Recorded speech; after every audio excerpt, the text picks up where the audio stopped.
In this video, we'll practically demonstrate all the ways to open Discover projects, which were briefly introduced in the introduction to MPLAB Discover. As we go, we'll point out some of the workflows needed to efficiently use these projects as a starting point for our own development.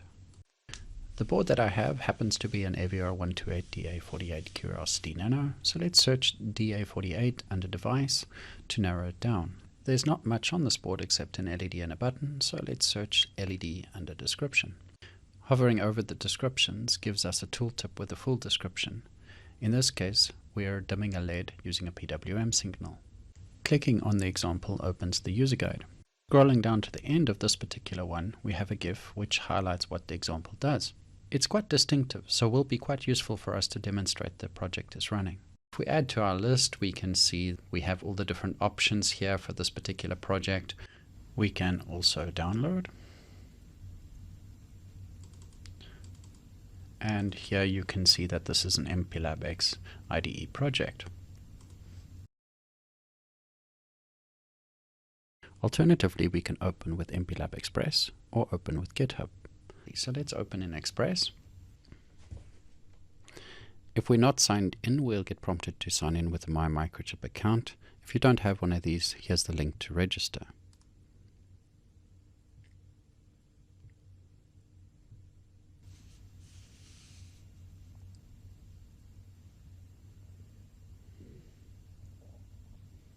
And you can see that the project is cloning from Git. That is done successfully, and the project is now opening.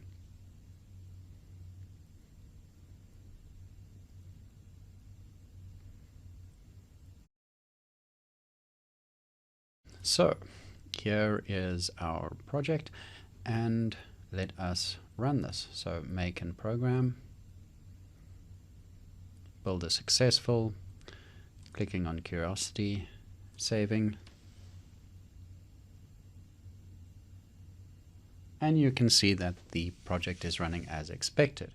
If I decide that I'm going to use this as a starting point for my development, we'll then follow the same process outlined in the next video, creating an empty Git repository, adding that URL as a remote for this project, then committing and pushing to that repository. We might want to open in GitHub. And what we might typically want to do here is fork this project so it's in our repository.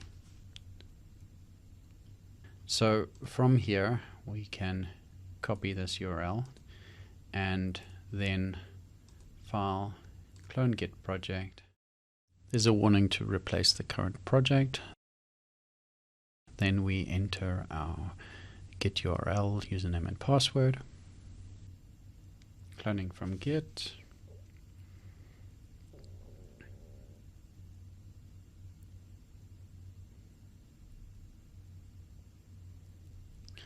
And here you see that we have the original project.